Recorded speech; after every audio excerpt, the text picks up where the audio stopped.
Well, Australians are being promised better protection from cyber hackers as the government unveils a new industry code of conduct for so-called everyday devices.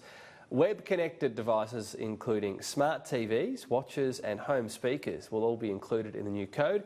Joining me to discuss this is our resident tech expert, Nigel Phair from UNSW Canberra Cyber Centre. Thanks for your time today. Yeah, Tom. So, what's the issue here? We're talking about basically a lack of cyber security for certain devices that maybe slip through the cracks. Thinking of those sort of home speakers where you yell out to them and ask what the weather is or what's on TV or whatever it might be, and there's just not the same sort of protection as other devices? Well, there's not much protection in any device. That's part of the problem. So we have a connected home as what we call the Internet of Things. And there's more and more wearables that we have, whether it's fitness apps, whether it's health apps, whether it's our home entertainment systems where we talk to the speaker and it does things for us, all the way through the supply chains, smart water meters, electricity meters, lots and lots of connected devices out there. And they're all being built really quickly to service a need, but with no security in mind. What's the issue? I mean, I can't imagine someone hacking into a smart electricity meter does much, but the other things you've got, speakers, these things are kind of set up or designed that they could be perfectly suited to spy on people, right? Well, it's interesting you mentioned smart electricity meters. There's a crime gang that was going around in Brazil some years ago where they would, as a service, go to somewhere where there was a smart electricity meter, offer to hack into it to reduce the power usage by the home users.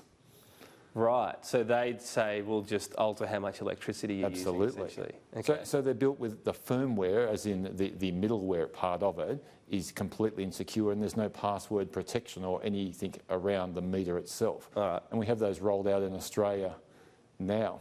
Well, that might be something to look out for. What are the regulations actually going to do? Well, it's going to be voluntary, and I'm a believer of voluntary. We can't legislate our way out of online problems. And so if we can get the industry itself to start looking at the security around their development applications, I think that is a good thing. We have this paper out at the moment looking for ideas around how we do this. And so I think a good idea would be our 5-star rating. We're used to seeing it with cars. We should have our home entertainment system, our watches, our everything, based on a 5-star rating. They get a security rating the same way. I think of, you might talk about fuel efficiency, or you go to buy a washing machine and it shows you how energy efficient and water efficient it is. Yep.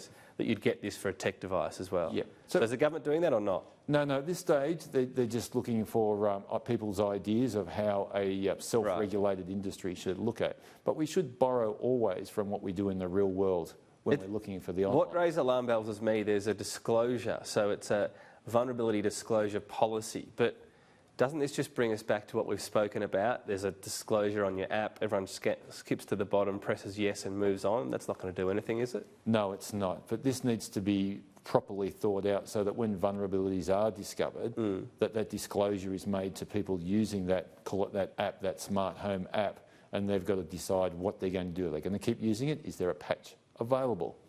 Why has this taken so long? Because it was years ago we had the was it WannaCry with the Samsung TVs? Were the ones particularly getting hacked into initially? That was a long time ago, and that they were sort of rendering electronics useless without paying a ransom. Well, this has been around a long time. In fact, the previous Labor government, so 6 years ago, actually had a formal parliamentary inquiry into apps.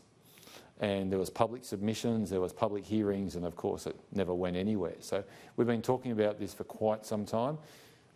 Connected homes, connected devices, supply chains, there's just going to be more and more connected devices. Is it too paranoid to think that someone out there could be listening into your Google Home? Is that the device? Because, I mean, how are you going to listen into an individual household, figure out something you can blackmail them with and then approach them? Is that a bit far-fetched?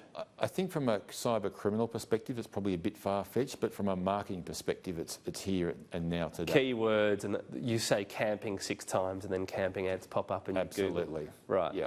Just finally, what are our laws on these devices being used by police? Because I've seen stuff in the US on this. So you could have a device in a home, a crime happens inside the home, and they want to find out what that speaker picked up during that period of time. Well, I think that's a good thing for law enforcement. Being an ex-law enforcement officer, I think it's a great thing. But, of course, only lawfully and under warrant. So there is a lot of information out there available to law enforcement agencies, and also goes to the debate about the Access and Assistance Act for encrypted communications. Yeah. There's lots of avenues of So inquiry. does this sit alongside that? Would they need to say, Google, we want access to this, Yes. basically? Yes, and so for an Australian law enforcement agency, they'd have to go through respective attorneys generals to go to the US, All right. where that data is held. Well, I can see a test case right now. We'll see if it happens. Nigel Phair, always appreciate your time. Thank you. Thank you.